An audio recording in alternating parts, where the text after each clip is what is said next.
오늘의 말씀은 다말을 중심한 복종 근본 복기는 좀 제목이 깁니다.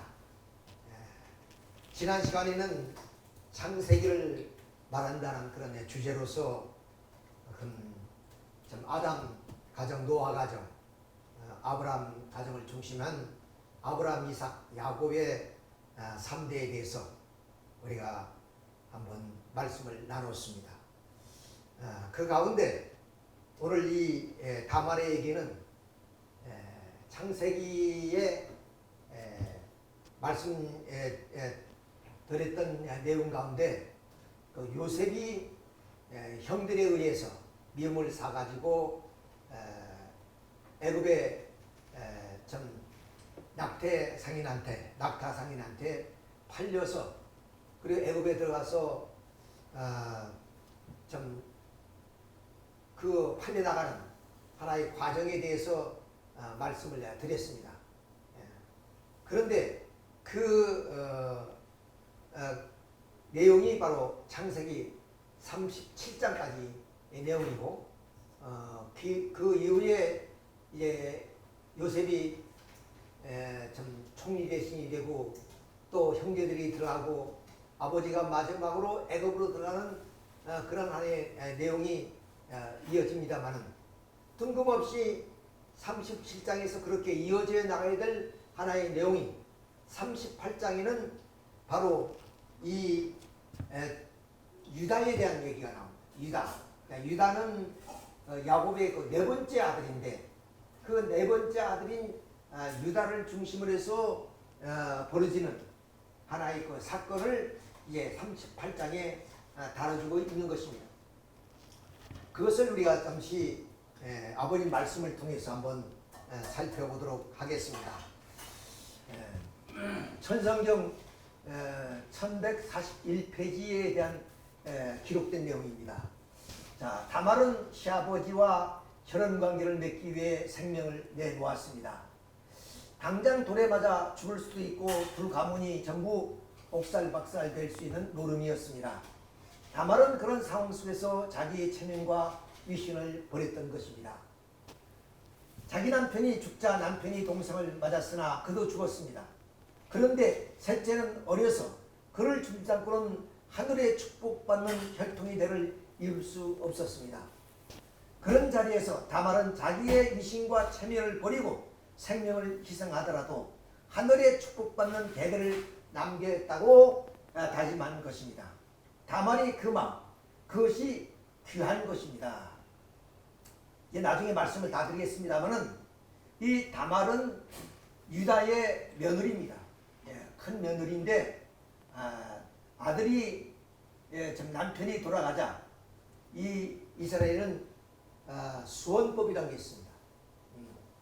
수원법이라는 것은 뭐냐면 형수수자인데 형수를 아내로 맞이하는 그런 그 계대 결혼이 있는 겁니다.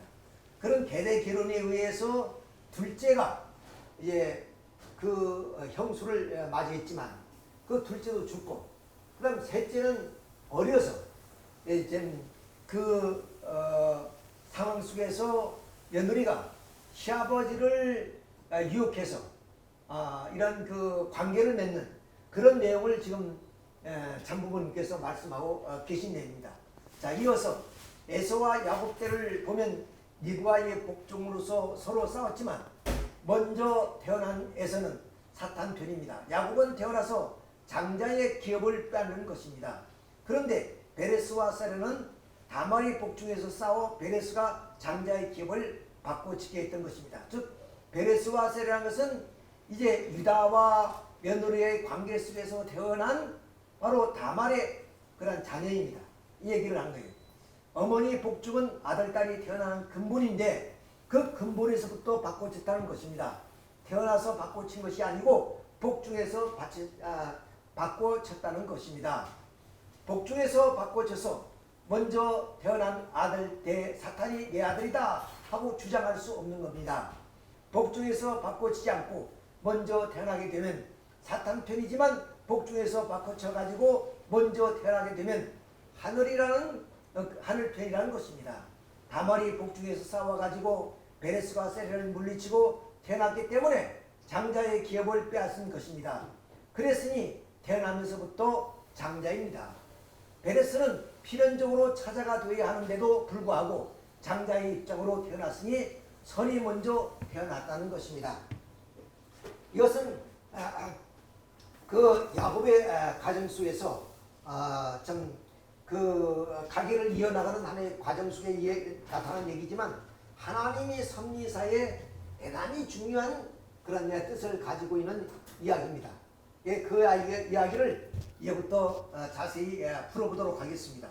자, 우리는 그 복귀 섭리 시대는 이스라엘 민족 역사입니다. 그 이스라엘 민족의 조상이 바로 아브라함이죠. 그 아브라함이 이미 지난 시간에 말씀드린 것처럼 이삭과 야곱을 통해서 이 3대가 하나의 일대, 뜻으로 본 일대가 되어서 바로 아브라함이 하나님, 이삭이 하나님, 야곱이 하나님으로서의 승리했다는 말씀을 드렸습니다. 자, 그러면 이제 그 아브라함의 그런 그 3대 야곱이가 승리했던 그 내용을 우리가 다시 한번 살펴보도록 하겠습니다. 자, 이렇게 그 야곱은 지혜롭게 형님으로부터 떡과 팥죽으로 장자를 바꿉니다. 물론 이것은 하나의 약속이지만, 그리고 실체적으로 그 아버지가 늙고 눈이 멀게 되니까 좀 큰아들 에서에게 장자 기업을 축복해 주겠다는 조건으로 사냥해서 음식을 만들어 오라 그랬습니다. 그래서 사냥단 사이에 어머니 리브가의 도움을 받고 찾아 이 야곱이가 아버지를 속여가지고 바로 장자의 기업의 축복을 받습니다. 그리고 그 형님이 돌아오고 나니까 그 장자의 축복이 야곱한테로 갔다는 것을 알고 그를 죽이려 하자 어머니 도움을 받아가지고 어머니 고향인 하란 땅으로 바로 피신했다는 말씀을 드렸습니다. 자, 이렇게 해서 그 하란 땅에 가서 그의 외삼촌집 두 딸을 아내로 삼아서 12자식을 낳게 됩니다. 그리고 많은 재산을 모아서 이제 고향 땅으로 돌아오는데 형님 에서가 지금 기다리고 있습니다. 형님 에서는 지금 야곱이 오면 죽이려고 하는 그런 입장에서, 그러면도 야곱이 지혜롭게 형님을 자연 굴복시켜서 결국 이 야곱은 그 형님이 그런 그 승인하에 결국 장자 입장에 서게 됐다, 그 말씀입니다. 만약에 여기서 에서가 그 야곱을 인정하지 않았다면 아마 그 섭리적으로 장자 계승이 되지 않았을 것입니다. 그런데 말씀드린 것처럼 야곱이 지혜를 통해서 형님의 마음을 돌려놔서 형님을 굴복시킴으로 인해서 결국 형님이 가져야 될 장자의 그런 하나의 모든 축복을 야곱이가 받게 됐고, 이 야곱을 통해서 하나님은 이제 장자의 입장에서 이 땅에 메시아 예수 그리스도를 보내게 되었다는 말씀을 지난 시간에 자세히 말씀을 드렸습니다. 자, 이렇게 승리한 야곱은 바로 12자식을 두게 됐죠. 딸까지 하면 13자식이 됩니다만은. 자, 그런데 이 야곱이가 에서를 자연 굴복시켜서 이렇게 장자의 기업을 가지게 되었지만, 여기서 문제는 뭐냐? 바로 이 야곱은 30세 이후에 이렇게 장자 입장을 탕감붙게 했기 때문에 그 이전, 즉 태중에서부터 야곱이가 그런 장자 기업을 가질 때까지 그 사이는 사탄 참소권이 있는 겁니다. 그러면 이 사탄 참소권을 어떻게 극복해서 이 태중에서도 완전히 장자를 권을 복귀했다는 하나의 조건을 세우는 것이 하나님 섭리사의 가장 귀중한 하나의 중요한 하나의 사건으로 남아지게 됐다 말이에요. 그 내용이 아까 장부모님이 주신 말씀의 내용입니다. 자, 그래서 이 야곱이 승리는 했지만 야곱은 30세 이후에 승리했기 때문에 그 이전에 태중에서부터 야곱이 승리할 때까지 사탄이 참소 조건을 없애기 위해서는 바로 복중에서부터 그럼 장자권을 복귀하는 하나의 사건이 있지 않으면 안 된다는 그런 얘기가 있어요. 자, 그래서 이제 그 12자식 가운데 네 번째 자식인 유다가 바로 이런 그 하나님의 섭리사에, 즉 야곱 가정을 대표해서 하나님 섭리사에 나타나게 되는데 그 내용을 한번 내가 또 자세히 살펴보도록 하겠습니다. 자, 이렇게 해서 그 12자식이 이렇게 정해져 있죠. 자, 그런데 여기에서 디나는 바로 딸이기 때문에 배제가 되었고, 그리고 레위는 바로 제사장 직분입니다. 그러니까 이 레위의 지파가 없는 것이고, 또 이 요셉에게는 바로 이 야곱이가 요셉이 공이 크니까 그의 두 아들 므낫세와 에브라임을 당신의 그런 양자로 세운다 그랬습니다. 그 말은 뭐냐? 이 요셉이 공이 크니까 지구를 둘러준다는 겁니다. 요셉만 주게 되면 한 집뿐인데 여기에 에브라임과 므낫세 두 집분을 주게 되는 것이다. 자, 그래서 이렇게 디나가 빠지고 레위가 빠지더라도 12지파가 형성되는 겁니다. 자, 그리고 여기서 우리는 유다가 이제 섭리의 중심이 되는데 그 이유는 뭐냐?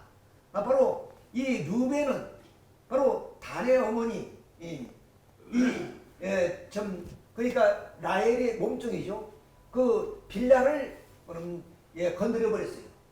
그래서 야곱이가 내 침상을 건드렸다. 그래서 그것을 이게 원래는 루벤이 장남이니까 하나님의 섭리는 이제 야곱이 그런 그 장자 기업을 뺏었으니까 이 장자로 가야 되는데 그것을 배제시켰습니다. 그리고 이 시몬은 이 디나가 세금에 있는 청년들에게 강간을 당합니다. 그래서 그 형제들이 가서 세금 청년들을 죽이려고 그러니까 이제 그 야곱이가 죽이지 말라고 그들을 다시 좀 할례를 시켜서 우리 같은 백성으로 삼자고 그렇게 해서 할례를 시켰습니다. 그 할례를 한 사이에 시몬과 레이가 가서 그들을 죽여버렸어요. 그러니까 이렇게 살인함으로 인해서 시몬도 배제되니까 레이는 제사장 직분을 받았으니 다음 차례가 유다입니다.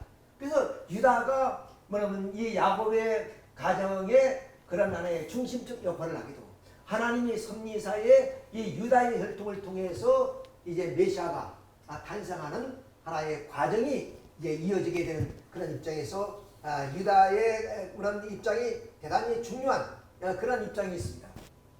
그런데 이 유다는 이제 아들이 셋이 있는데 그 세 아들 가운데 장남인 엘이 그런 그 며느리가 다말입니다. 다말. 이 다말을 중심해서 엮어지는 하나의 사건이 아까 참부모님이 좀 주신 말씀 속에 있는 내용들이 있기 때문에 그걸 한번 말씀드리도록 하겠습니다. 자, 그 유다가 이제 가나안 사람 수아의 딸과 결혼을 해서 세 아들을 낳는데 이제 장성해서 유다는 이제 그 다말이라는 며느리를 보게 됩니다. 근데 엘이 좀 온전치 못해서 하늘 앞에 그래서 좀 죽게 됩니다. 그러니까 아까 조금 말씀드리다가 마쳤습니다만 이스라엘은 수원법이라는 게 있어요. 수원법이라는 것이 뭐냐면 형수수자인데 형수와 결혼하는 것을 말합니다. 그것을 대대 결혼이라고도 하죠. 뭐 그 근중동가 그 지역에는 그런 일들이 왕왕 있었습니다만은 자 그렇처럼 형님이 돌아가시게 되자 이 다말은 다시 둘째 동생인 오난과의 뭐냐면 부인으로 들어가게 됩니다. 근데 이 오난이 여기 그 수훈법에 보면은 여기에서 아들이 첫 아들을 낳게 되면 그 아들은 돌아가신 형님의 아들로 돼서 형님이 혈통을 그냥 이어나가게 되는 거예요. 자 그런 입장에서 바로 이 오난은 자기가 자식을 낳아도 자기 자식이 되지 않을 것이라고 해서 결국 사정을 어디서 밖으로 해버립니다. 그러니까 하나님의 진노를 받고 이 오난도 죽습니다. 그러면 세 번째 다말은 막내 동생하고의 그런 나라의 관계를 맺어야 되는데 이 유다가 생각하기를 아니 다말이와 관계를 맺는데 자꾸 죽는단 말이에요. 그러면 세라도 죽을까 염려가 되어서 지금 어리니까 여기 친정집에 가 있으라. 예, 그렇게 돌려보냈습니다. 친정으로. 근데 이제 다말의 생각은 이제 그 유다의 시아버지 생각과 좀 다른데, 유다가 이제 어디냐면 이제 양치로 이렇게 가는 그 길목에 이 다말이라는 며느리가 창녀로 위장을 해서 그 시아버지를 유혹합니다. 그래서 그 시아버지와의 관계를 통해서 자식을 낳는데요. 자, 이 관계를 보겠습니다. 자, 관계를 맺고 나서 이제 그 며느리인지는 모르죠. 이 창녀가 요구를 합니다. 그러니까 아마 그때는 당장 무슨 돈이 없으니까 대신으로 어떤 그 지팡이하고 도장하고 끈을 이제 맡겨두게 됩니다. 예, 그걸 이제 찾으러 갔는데 그 동네에 가보니까 그 창녀가 없어요. 물어봤더니 여기에 그 창녀가 어디 있냐 물었더니 이 동네는 그런 창녀가 없다는 거예요. 그래서 이제 좀 이상하다 생각하고 아마 그 유다는 자기 좀 집으로 갔었는데 소문이 떠드는 거예요. 무슨 소문이냐? 창세기 38장 24절에 석 달쯤 후에 어떤 사람이 유다에게 일러 말하되 내 며느리 다말이 행음하였고 그 행무로 말미암아 임신하였느니라. 그러니까 임신은 지금 남편이 없는데 어떻게 할 수 있습니까? 행음밖에 없죠. 그러니까 행음했다. 이렇게 유다가 유다에게 이르되 그를 끌어내어 불사르라. 그때 당시에 그 성윤이는 아주 엄격했기 때문에 음란한 여인을 보면 돌로 쳐 죽일 정도였습니다. 이제는 불태워 죽이겠다. 유다가 그렇게 생각하는 겁니다. 25절 여인이 끌려 나갈 때 사람을 보내어 시아버지에게 이르되 이 물건 임자로 말미암아 임신하였나이다. 아까 지팡이와 그리고 끈과 도장을 이제 사람들에게 보여주면서 이 임자로 말미암아 내가 임신했습니다. 이렇게 얘기하는 거예요. 근데 그 도장과 끈과 지팡이가 누구의 것이냐니까 한지라 유다가 그것을 알려보고 이르되 그는 나보다 옳도다. 그 시아버지한테 그걸 보여주니까 이것이 자기 거란 말이에요. 그래서 하는 말이 여기서 이르되 그는 나보다 옳도다. 이 말은 무슨 말이냐면 나는 이 세라 막내까지 죽을 것을 염려되어 좀 다말을 친정으로 보냈는데 다말은 뭐냐? 이 유다의 혈통을 걱정했단 말이에요. 만약에 이제 다말이 이 세라와도의 관계를 맺지 않으면 이 유다의 혈통, 즉 하나님이 특별히 선택된 유다의 혈통이면 단절될 수 있다는 거예요.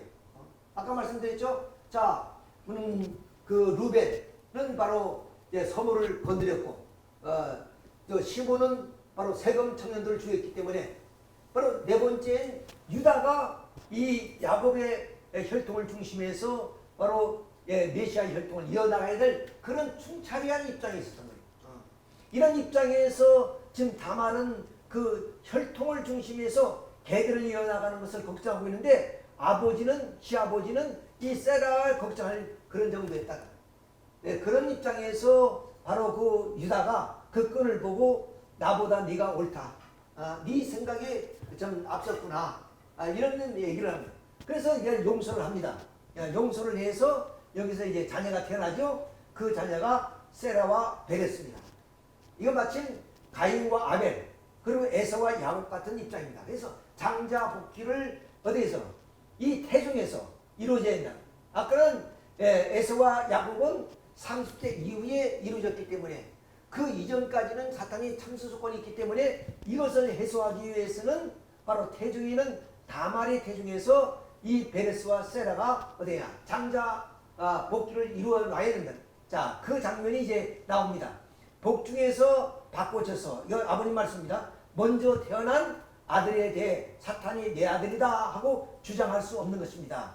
자, 이제 나중에 사연을 제가 말씀드리겠습니다만은 바로 이 베레스가 찾아낸데 이 세라를 밀치고 나와서 장자가 됐단 말이에요. 그러니까 복중에서 야곱이 에서를 이기듯이 바로 이 베레스가 세라를 밀치고 장자로서 나왔습니다.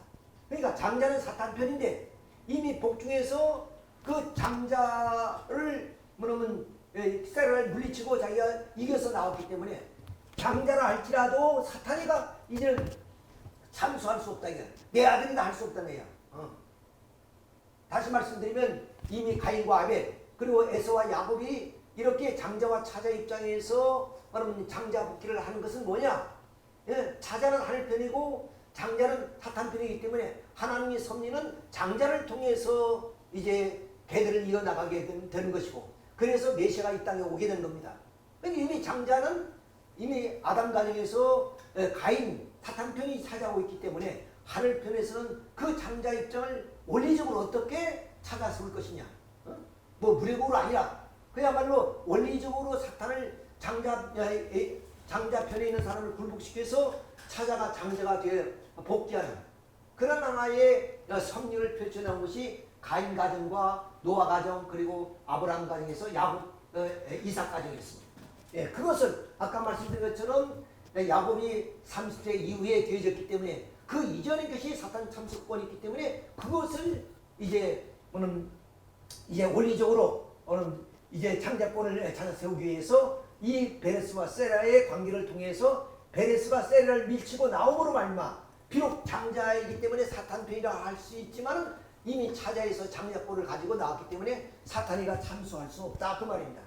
복중에서 바꿔치지 않고 먼저 태어나게 되면 사탄 편이지만 그대로 태어났으면 저 사탄 편이지만 복중에서 바꿔쳐 가지고 먼저 태어나게 되면 하늘 편이라는 것입니다. 다말이 복중에서 싸워가지고 베레스가 세레를 물리치고 태어났기 때문에 장자의 기업을 빼앗은 것입니다. 그랬으니 태어나면서부터 장자입니다. 베레스는 필연적으로 차자가 되어야 하는데도 불구하고 장자의 입장으로 태어났으니 선이 먼저 태어났다는 것입니다.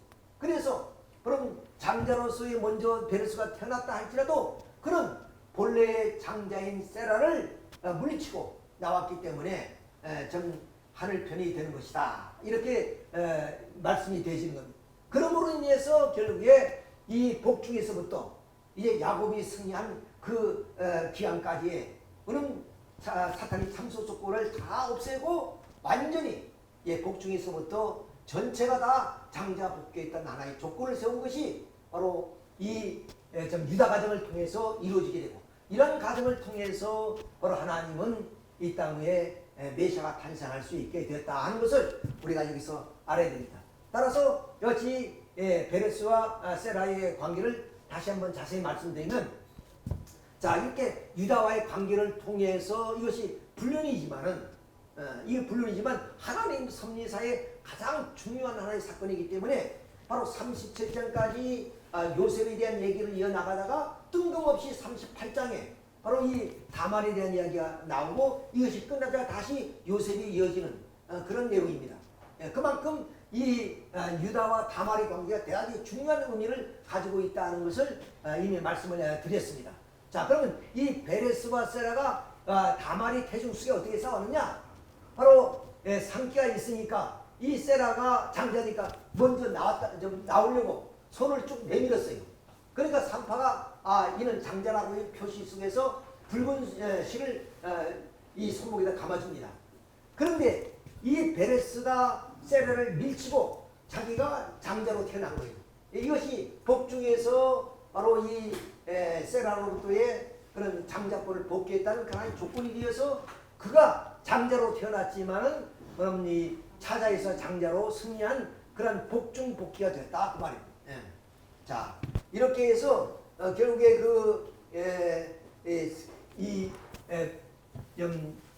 베레스가 이제 장자 입장에서 이제 섭리가 이어지게 됩니다.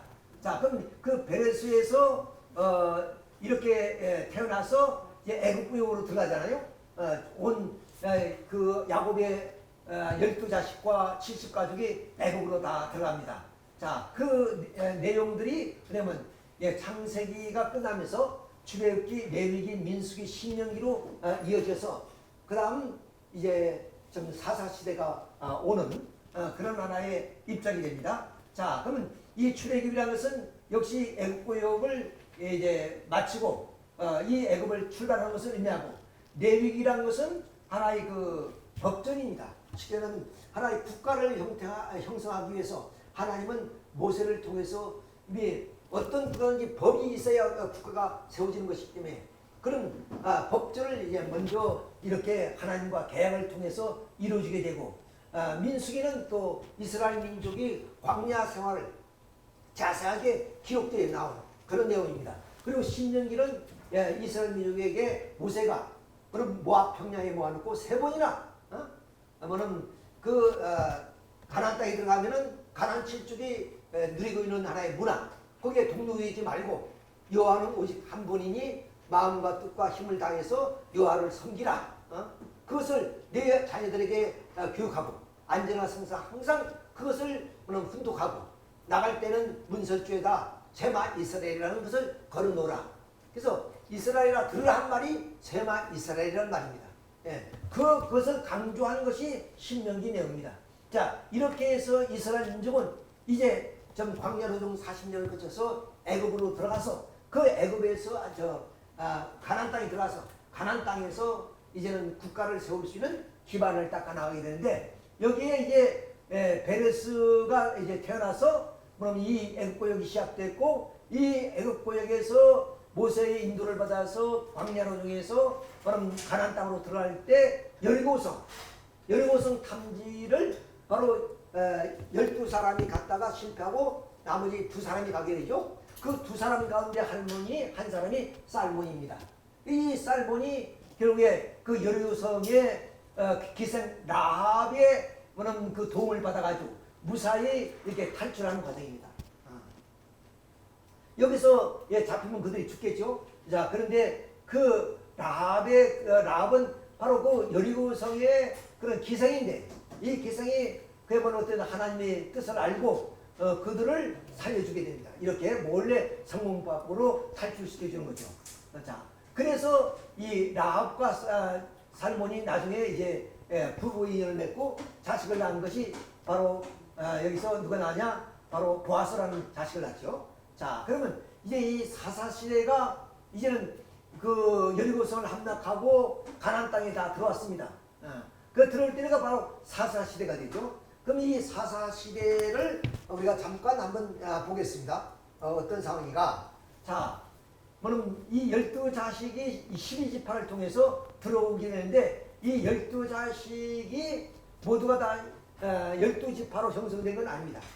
이미 말씀드린 같이 바로 디나는 딸이기 때문에 직분이 배제되고 또 요셉에는 공이 많으니까 므낫세와 에브라임이는 2지파가 주어지게 됩니다.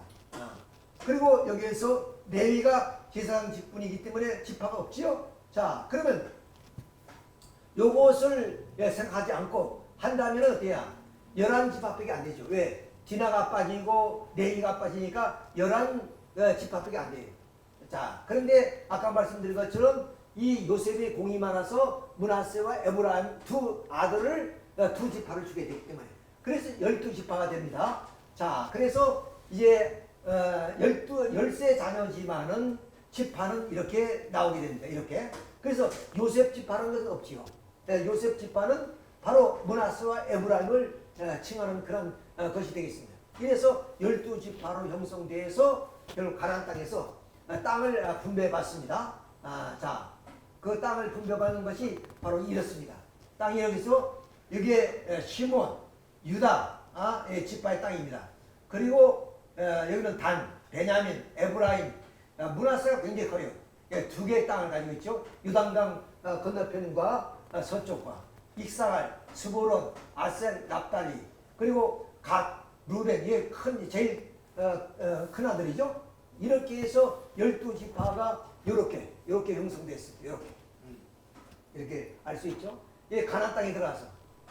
근데 이 가나안 땅에 들어가서 이들이 모세가 그렇게 신신당부했던 그런 쇠마 이스라엘 말씀처럼 신앙을 다 잊어버렸어요. 그럼 그 가나안 땅의 그 칠족들이 완전히 다 괴멸시키지 못하고 남겼기 때문에 그들이 하나의 농경 문화에 다 동화되어 가지고 결국에 좀 하나님을 잊어버리는. 그래서 사사기 끝에 보면 어때야? 왕이 없는 시대 각자의 소견대로 살았다는 말씀이 있습니다.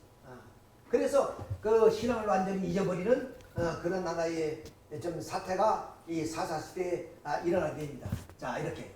그 사사 시대에 지나서 이제는 그 통일왕국 시대로 이어지게 됩니다. 근데 그 사사 시대의 또 하나의 사건이 뭐냐?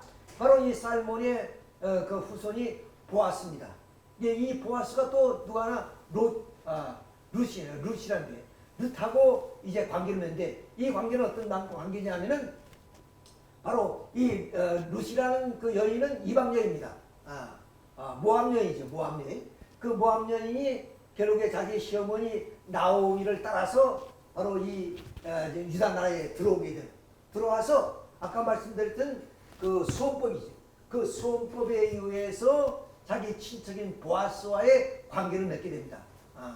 자, 여기서 지금 드리고 싶은 거는 뭐냐? 다 이 여인들이 어디냐? 불륜한 관계, 쉽게 말하면 불륜한 관계. 그런 관계 속에서 지금 이 유다의 혈통이 이어지고 있다는 것을 여러분이 좀 주시하면 되겠습니다. 자, 그래서 사사시대를 넘어서 통일왕국 시대가 들어옵니다. 그 통일왕국 시대 사흘 다윗 왕 때 어디냐? 바로 이 다윗 땅이 보아스는 오벳을 낳고 오벳은 이새를 낳고 이새는 다윗을 낳는데 다윗이 바로 당시의 장군 우리아의 아내 밧세바를 이제 취해버립니다. 그러니까 얼마나 이 다윗 땅이 그때 당시를 보면 나쁜 왕이냐면 이제 그 전쟁터에 장군이 이 밧세바의 남편 우리아라는 장군이 전쟁터에 나간 거예요. 그 사이에 이 다윗이 그 장군의 아내 밧세바를 취해버렸단 말이에요. 그래서 난 것이 솔로몬이에요. 솔로몬. 그러니까 쉽게 되면 이제 이 유다 혈통을 통해서 이제 메시아가 이 땅에 탄생하는데 그 유다 혈통을 통해서 메시아가 탄생하는 과정을 우리가 상식적으로 생각하면 상당히 깨끗한 혈통, 가장 윤리적이고 모범적인 그런 과정을 통해서 그야말로 메시아 혈통이 이어지는 것으로 우리는 생각할 수 있습니다. 그런데 전반대로 이와 같이 우리가 본 바와 마찬가지로 다말도 시아버지와 관계를 통해서 베레스를 낳았고, 그렇죠? 또 살몬도 기생, 아마 그 좀 이렇게 순결을 지키는 여성이 아니죠. 자, 이런 여인과의 관계를 맺고, 그 다음 이 롯도 이방 여인이죠. 이방 여인. 남의 아내가 되었던 그런 이방의 여인과의 관계를 맺고, 그 다음 이제 다윗은 더욱더 불륜을 저질러서 자기의 장군 우리아의 아내 밧세바를 권력으로 취했죠. 자, 그래서 이제 솔로몬이 난 겁니다. 자, 이것을 우리가 보게 될 때 이제 참 우리 참부모님께서 이에 대한 하나의 자세한 말씀을 많이 하셨습니다. 이만큼 그 메시아가 탄생하는 그 과정은 곧 정말로 누구 보더라도 온전한 가정, 그리고 윤리적인 그런 하나의 혈통을 통해서 태어나야만 된다고 생각하지만 이 사탄 세계에서 곡절과 사인을 꺾어서 오시는 분이 바로 메시아입니다. 그러니까 그 메시아는 많은 정치적인 그런 하나의 과정도 거치고, 그리고 사회적인 풍파도 거치고, 그런 이런 가정적인 그런 혈통적인 그런 과정을 거르고 걸러서, 즉 죄의 혈통을 거르고 걸러서 오시는 분이 바로 메시아시다. 그렇기 때문에 이 타락한 세상에서 오시는 메시아말로 그 누구보다도 그런 하나의 이런 하나의 과정을 거칠 수밖에 없다는 것을 성서는 가르쳐주고 있습니다. 그러니까 이런 하나의 내용들은 어떻게 보면 거룩한 경전 속에 이런 하나의 그 윤리적으로 도저히 용서될 수 없는 그런 내용들이 기록되어 있기 때문에 많은 그 목사님들이 여기에 대해서 얘기를 잘 안 하죠. 그렇지만 이것은 섭리적으로 대단히 중요한 하나의 관계, 즉 다시 말하면 메시아가 탄생할 수 있는 하나의 그런 혈통의 그런 하나의 전개 과정입니다.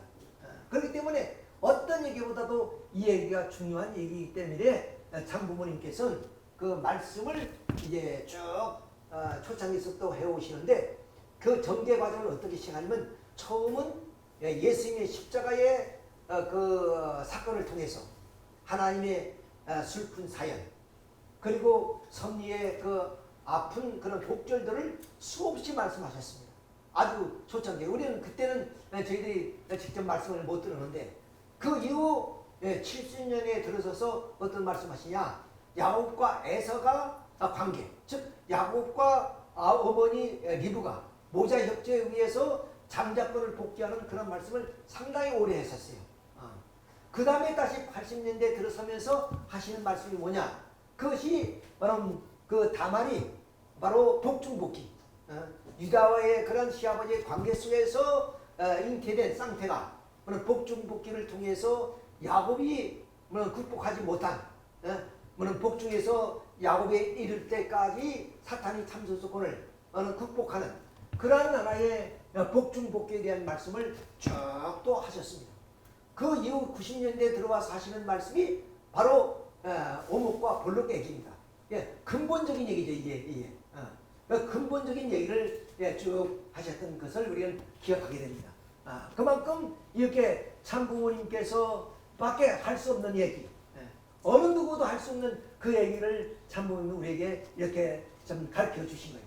그러니까 더욱더 우리는 예수님 탄생, 그 메시아의 탄생이 우리는 확실하게 느껴지게 된다 하는 것을 우리가 여기서 알 수가 있습니다. 자, 그러면 이제 그 밧세바를 통해서 솔로몬이 탄생하는데, 그냥 솔로몬이 이 다윗의 자녀들이 많습니다.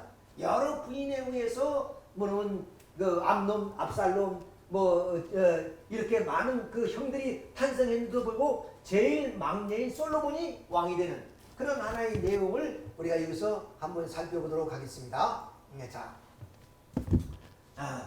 자, 여기 아까 말씀드린 암놈이 장남이고, 그 다음 다니엘, 압살롬인데, 그 암놈이 압살롬의 누이동생을 이제 겁탈해 버렸습니다. 예, 그런 바람에 압살롬이 암놈을 죽이고 이런 사인들이 있습니다만 오늘 시간이 없으니까 그건 얘기를 못하고 다 죽었어요. 그 다음 제일 장자로서의 아도니아가 나오게 됩니다. 근데 이제 그 아버지 다윗이 늙어서 이제 몸져 누워 있습니다. 그래서 오늘 내일 하고 있는 그런 입장에서 아도니아가 왕순위 1순위입니다. 그러니까 여기에서 이제 요압 장군하고 아비아달 제사장 이런 분들이 공략을 해서 그대로 이제 그 아도니아를 왕으로 추대하려고 이렇게 지금 잔치를 하고 있는 거예요. 자, 여기에 이제 그래서 아비아달이 또 제사장이니까 이렇게 아도니아를 축복해주고 이런 하나의 입장이 되어 있습니다. 이때 나단이라는 선지자가 이것을 알게 됩니다. 그래서 이 솔로몬의 어머니 밧세바에게 그 얘기를 해줍니다. 지금 저 아도니아가 왕이 된다고 이 아비아달과 요압 장군들이 가서 지금 잔치를 하고 있습니다. 이제 빨리 왕에게 가서 일찍이 약속했던 솔로몬이 왕이 되도록 하셔야 됩니다. 그래서 이 밧세바가 왕을 찾아가죠. 자기의 누르왕을. 그러면서 밧세바에게 왕에게 왕께서 일찍이 나에게 약속하지 않았습니까? 왕의 그런 후계자로서의 솔로몬을 세운다고 약속하지 않았습니까? 지금 아도니아가 왕이 된다고 이 요압 장군이나 아비아달 그 제사장 이런 정부 관료들이 다 그 권력을 쫓아가기 때문에 거기 가서 지금 잔치를 하고 있습니다. 그걸 아십니까? 그랬더니 이 다윗 왕이 처음으로 그 듣는 말이겠죠. 그래서 빨리 나단 선지자와 그리고 사독 제사장이 둘이 있었어. 그때 당시 사독을 빨리 부르라 해서 그에게 명령하시기를 어떠냐 이 말입니다. 열왕기상 1장 32절의 내용입니다. 한번 보겠습니다. 다윗 왕이 이르되 제사장 사독과 선지자 나단과 여호야다의 아들 분야야를 내 앞으로 부르라 하니 그들이 왕 앞에 이른지라. 왕이 그들에게 이르되 너희는 내 아들 솔로몬을 내 노새에 태우고 왕의 그런 지금 말하면 전용기죠. 전용기. 노새를 태우고 기온으로 인도하니 기온이 바로 이 샘물이 있는 곳입니다. 나중에 그림을 보여드리겠습니다. 내려가서 거기서 제사장 사독과 선지자 나단 그에게 기름을 부어 이스라엘 왕으로 삼으라. 내 대신 왕으로 삼으라. 기름을 부어 이스라엘 왕으로 삼고 너희는 뿔나팔을 불어 솔로몬 왕을 만세를 하게 하소서. 그러니까 이제 메시아가 온다든가 왕이 되면 뿔나팔을 불지요. 이렇게 해서 그가 와서 내 왕위에 앉아 나를 대신하여 왕이 되게 하라. 그를 세워 이스라엘 유다의 통치자로서 지명하였느니라. 그래서 이때 비로소 사독 선지자 제사장을 통해서 이 솔로몬에게 기름을 부으라고 하는 겁니다. 자, 그래서 여기에 기온이란 건 뭐냐? 여기 예루살렘 성인데 이 예루살렘 성이 여기에 물이 나질 않아요. 물이. 그래서 그 물을 어디냐? 요 성문 밖에는 기온이라는 샘물에서 끓여드립니다. 끓여드려. 이 여기 가서 그 사독과 나단 선지자에게 얘기해서 여기 가서 그에게 기름을 부어서 왕으로 삼고 올 때는 뿔라프를 불러야 돼요. 자, 그래서 지금 기름 붓는 장면입니다. 자, 기름을 붓고 있고, 그래서 여기서 이제 나팔을 불면서 이제 에르사렘 성으로 들어오죠. 그래서 솔로몬이 왕이 된 겁니다. 그때 그 나팔 소리를 듣고 아도니아 일당들이 겁이 나가지고 다 뿔뿔이 헤어집니다. 그래서 여기에 좀 아비아달 제사장도 죽고, 또 요압 장군도 죽고, 이렇게 이제 되습니다. 나중에는 아도니아도 결국 죽습니다. 그래서 이렇게 좀 솔로몬 왕이 되죠. 자, 이것을 오늘 우리는 이 통일가의 현실을 한번 이것을 통해서 말씀을 드리고자 합니다. 왜? 로마서 9장 15절에 이런 데 있습니다.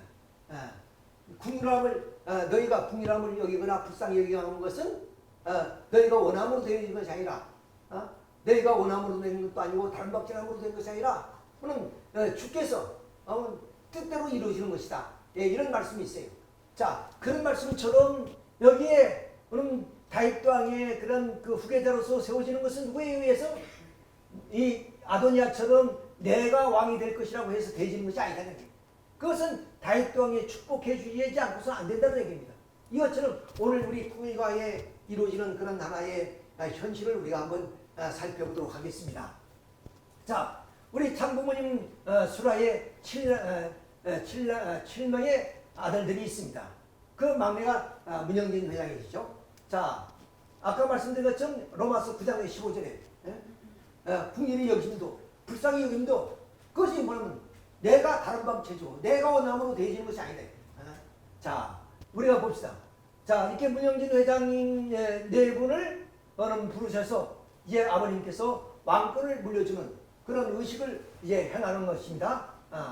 그리고 또 말씀을 전수해주는 이런 장면들을 우리는 이제 보고 있습니다.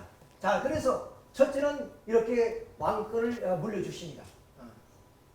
마침 그 다윗 땅이 솔로몬에게 기름을 부어서 왕을 세우듯이 이런 의식을 하셨던 겁니다. 그 다음 두 번에 축복권을 줬습니다. 이 메시아가 가장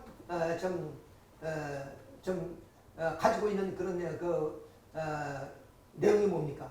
그것이 말씀과 축복권입니다. 그러므로 이제 왕권을 가지는 거죠. 이게 이 축복권은 인류를 구원해주는 하나의 권리가 메시아에게만 있는 거죠. 자, 이 축복권을 이제 주셨습니다. 그래서 문영정 회장님은 참 부모님이 살아 계실 때 이렇게 축복 행사를 직접 주관도 하셨습니다. 그 다음 세 번째 주신 것이 뭐냐? 이미 말씀드린 것처럼 말씀 상속을 해 주셨습니다. 이렇게 말씀을 상속해. 이 말씀은 참 부모님이 생사를 좀 건너면서 찾아 세우신 말씀이거든요. 금과 옥조 같은 이란 말씀. 이것은 메시아 아니고서는 누구도 찾아 세울 수 없는 이런 말씀. 이 말씀을 이제 참 아버님께서 대신자 상속자에게 이렇게 상속해 주신 겁니다. 그래서 그 말씀을 청기 7월 7일, 그러니까 양력 2010년 8월 16일 날 문영진 회장을 통해서 전국 교구장들에게 이 8대 그 아버님이 정해주신 말씀, 그 말씀을 이제 전수해주는 의식까지 다 했어요.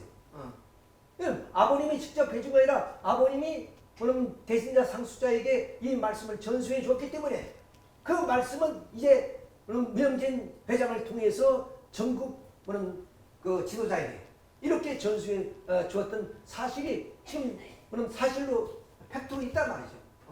자, 이런 사실을 봤을 때 여기에서 문영진 회장이 원함으로 있는 것도 아니고 다른 박질함으로 인해서 되어진 것도 아니고 참부모님께서 긍휼히 여겨주시고 또 참부모님께서 세워주셨기 때문에 이러한 왕권 그리고 또한 축복권 그리고 이렇게 말씀까지도 갖게 되었다.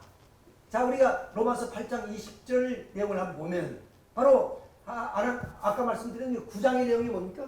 국률이 여길자를 국률이 여기고 불쌍히 여길자를 불쌍히 여기는 즉 그것은 참 부모님이 어떤 자식이 후계자로서 뭐는 좀 마땅한 존재인가 것은 참 부모님만이 권입니다. 참 부모님만이 행할 수 있는 권리예요. 그러니까 참 부모님이 아시고 정하시고 부르시는 겁니다. 자 이렇게 부르신 다음에 의롭고 용화를 받는데 의롭고 용화를 받는 것은 참 부모님이 불러주셨다고 되시는 거 아닙니다. 그것은 문영진 회장님이 책임이 있음으로써 이렇게 의롭고 용화를 받습니다. 그러니까 정하고 부르실 때까지는 물론 참부모님의 은혜요 은사입니다. 그리고 이 문영진 회장이 의롭고 용화를 받는 것은 문영진 회장 자신이 책임을 통해서 이루어지는 겁니다. 그 책임을 했기 때문에 참마 부모님께서는 문영진 회장에게 왕권과 그리고 축복권과 말씀을 전수해 주신 것이다. 이렇게 우리가 생각할 수 있는 것입니다. 자, 그래서 다시 9장 15절을 말씀드리겠습니다. 국률이 여길 자를 국률이 여기고 불쌍히 여긴 것을 불쌍히 여기는 것즉 내가 원함으로도 아니요 다른 박질 함으로도 아니다. 그 말씀. 그것은 뭐냐? 이것은 오직 참부모님의 권한이에요. 참부모님이 물론 문영진 회장님이 좀 합당하신 그런 후계자라고 여겼기 때문에 정하시고 부르셨죠. 그리고 문영진 회장님이 책임을 다했기 때문에 결국 그런 의롭과 영화로운 이다운권을 입장에 서게 됐다. 이런 말씀을 드릴 수 있는 겁니다. 자, 우리가 또 토기장이 얘기입니다. 토기장이가 진흙 한 덩어리요 귀한 그릇을 또 천한 그릇을 만들 권한이 없느냐? 이것은 온전히 그 주인의 어떤 권한, 토기장이의 어떤 권한을 지금 설명하고 있습니다. 마찬가지로 이 땅의 주인 되신 참 부모님이 권한이 뭐냐? 누구에 의해서 뭐 민주주의 방법으로 선거를 통해서 그런 것이 아니라 오직 참 부모님의 권한에 의해서 후계자를 결정할 수 있는 것이다. 거기 어떠냐? 물론 본인이 책임을 다하게 되면 그런 의롭과 영화로움을 얻게 되는 것이라는 것을 바로 이 성서는 가르쳐주고 있습니다. 우리가 그 야곱과 에서의 관계도 바로 야곱은 사랑하시고 에서를 미워했다는 것은 하나님의 섭리의 프로그램이다. 그러니까 야곱은 하늘 편이기 때문에 하나님의 상대할 수 있는 대상이 있으므로 사랑할 수밖에 없는 입장이에요. 자, 그러나 에서는 사랑하고 싶어도 사탄이 대할 수 있는 상대적 입장이기 때문에 하나님의 그를 사랑할 수가 없어요. 이건 어디까지나 섭리의 프로그램이기 때문에 이런 입장이 되는 것이다. 따라서 이러한 하나의 성서의 말씀을 우리가 주님에 보더라도 결국에 참부모님의 뜻이 누구에게 있느냐 이에 따라서 결국 그분이 책임을 다하게 되면 그런 바로 이런 의로움과 영어로움을 얻게 되는 것이다. 그러니 참 이제 이방님으로 계시는 그것을 가타부타 할 이유가 하나도 없다는 거예요. 이미 참부모님이 그런 권한에 의해서 아까 말씀드렸죠. 국률이 여길 자 국률이 여기고 불쌍히 여길 자 불쌍히 여기는 것은 오직 참부모님의 권한입니다. 그 참부모님의 권한에 의해서 이방님을 세워졌으니까 이방님에 대해서 가타부타 얘기할 하등의 이유도 없다는 거예요. 이건 오히려 참부모님의 앞에 불소를 일으키는 일이다. 정말로 불의를 하는 일이다. 이렇게 볼 수밖에 없습니다. 그러니 하늘이 두 조각이 나도 이제 참부모님이 이렇게 정리해 주시고 가셨는데 가타부타 할 이유는 하나도 없는 것이라는 것을 우리가 여기서 알 수 있습니다. 아까 솔로몬이 등극하는 내용도 그렇지 않습니까? 아도니아가 자기가 그러면 그 능력으로나 또는 위치로거나 장남이기 때문에 그래서 요압 장군 아비아달 선지자들이 가서 완전히 좀 정부의 요원들이 가가지고 그를 이제 추대를 했지만 결국 다윗 왕은 누구에게 손들어줬느냐? 솔로몬에게 손들어줬지 않습니까? 이것처럼 많은 우리 아버님의 자녀분들이 있지만 그 자녀분들 가운데 아버님의 권한으로 문영진 회장을 택하셔서 이렇게 왕권과 축복권과 말씀을 전수해 줬기 때문에 이거에 대해서 가타부타 하는 것은 결국 섭리를 역행하는 일이고 그래서 이제 그 통일왕국 시대가 이제 120년을 이어지는데 솔로몬 왕이 결국에 이제 타락하지 않습니까? 이방의 여인들 그래서 후처가 그럼 700명 그리고 승려들이 300명 뭐 이렇게 이방 여인들을 뭐냐면 아내로 삼고 그리고 또 이방의 그런 신들을 섬기는 일까지 있기 때문에 하나님이 솔로몬에게 나타나서 너는 나의 율례와 법도를 지키지 아니하므로 이 나라를 너희 신복에게 넘기겠다. 그러나 너희 좀 아버지 다윗과 예루살렘을 위해서 한 지파를 남기겠다. 그것이 유다 지파입니다. 유다 지파. 이렇게 해서 이제 분열이 되죠. 그런데 여기에 두 지파가 된 것은 베냐민 지파가 북쪽으로 갔다가 돌아옵니다. 자, 이렇게 해서 이제 통일왕국이 분열왕국으로 치닫게 되는 것입니다. 자, 이런 그 분열왕국이 이제는 이방의 신들을 섬기는 그런 우상을 섬기고 또 성적으로 퇴폐해지고 타락함으로 말미암아 하나님은 이 혈통을 지키기 위해서 다시 말씀드린 하나님의 복귀 섭리는 혈통 복귀 섭리입니다. 혈통 복귀. 이렇게 하나님이 우열과 곡절 속에서 그 혈통을 통해서 메시아의 기대를 이뤄 나오는 과정 속에서 오늘 이 나라가 지금 망국으로 치닫고 있는 그런 상황입니다. 이런 상황 속에서 하나님은 말하면 이렇게 4대 선지와 시선지를 보내서 이 이스라엘 민족을 회개시키는 역사를 하게 됩니다. 얼마나 안타까운 일인지 모릅니다. 자, 이렇게 해서 남조에는 미가, 이사야, 에레미야 이런 선지자를 주고 북쪽 이스라엘은 바로 요나, 아모스, 요나는 바로 아시라에 가서 그야말로 아시라 백성들을 회개시킨 그런 선지자입니다. 아모스, 호세 이런 사람들이 북쪽 이스라엘에 가서 목숨을 걸고 그들을 회개시키고 좀 이렇게 했지만 결국에 이 북쪽 이스라엘은 우상을 섬기다가 아시라에게 절대 망해버렸고 그 영향을 받은 그런 남주이대도 이렇게 많은 그런 그 선지자를 보내서 회개를 시켰지만 끝내 결국 돌아오지 않습니다. 자, 그래서 이 남주이대도 바빌론에게 망하고 거기에 수많은 백성들이 바빌론으로 끌려가서 포로 생활을 하게 되죠. 이때 처음으로 1차에 끌려간 사람이 다니엘, 그 다음 2차에 끌려간 사람이 에스겔. 여기서 이제 에스더, 에스라, 느헤미 이런 사람들이 나와서 결국에 다시 성전 건축을 추진해 나가게 됩니다. 자, 이래서 마지막 메시아가 올 때까지 메시아 강림 준비 기간에 마지막 선지자가 학개, 스가랴, 말라기죠. 이 말라기 이후에 선지자가 나타나지 않다가 결국 예수님 올 때 바로 세례요한이라는 거출한 인물이 탄생하게 되는 그런 내용. 이 모든 것이 결국에 이런 우열과 곡절 속에서 좀 지켜나왔던 그런 혈통복귀가 이 좀 남북조 분립 시대의 좀 구분이 멸망으로 치닫고 있는 이런 시대에 있어서 나라를 살리고 또 그 혈통을 지키기 위해서 수고했던 이런 선지자들이 우리가 흔히 4대 선지와 12선지라 그럽니다. 이런 분들이 그런 목숨을 걸고 이스라엘 민족을 회개시켜 나왔던 그런 역사들을 우리가 여기서 살펴보게 됩니다. 그만큼 하나님의 그런 그 혈통복귀가 얼마나 치열한 사탄과의 싸움이었고 그리고 곡절과 사형을 넘어서 결국 예수님 탄생까지 이어지게 됐다 하는 사실을 우리는 생각하게 된다면 오늘 우리들이 받고 있는 참부모님의 축복이 얼마나 귀한 것인가 것을 우리가 알 수가 있습니다. 자, 예수님의 탄생이 이제 아브라함을 조상으로 우리가 보게 된다면 바로 다윗까지 14대, 다윗에서 그 시드기 왕까지 그게 14대, 시드기에서 예수님까지 14대, 그래서 42대. 그러니까 우리가 인간적으로 보면 아브라함이 42대 후손이 누구냐? 예수님이다. 그러나 예수님은 나는 아브라함 이전부터 있었다. 그것은 뭐냐? 혈통적으로 봤을 때 모두가 예수님에 의해서 중생해야 될 그런 인류이기 때문에 바로 예수님이 인류의 아담 대신 후아담으로서의 조상이 된다는 그런 뜻을 우리는 가지게 됩니다. 그 대신 예수님이 이런 2000년 전에 이런 하나의 사명을 다 하지 못하고 가셨기 때문에 2000년 후에 우리 참부모님이 오셔서 이 참부모님만 새로운 혈통을 막혀서 그것을 이 땅에 우리에게 축복을 해주신 축복이 되옵니다. 그러므로 우리가 믿음으로 구원받고 또 행함으로 믿음을 구원받는 것이 아니라 혈통으로 구원받는다 하는 사실을 우리는 분명히 알게 된다면 축복이 얼마나 귀한 가치를 가지고 있는 것인가 하는 것을 우리가 여기서 알 수가 있습니다.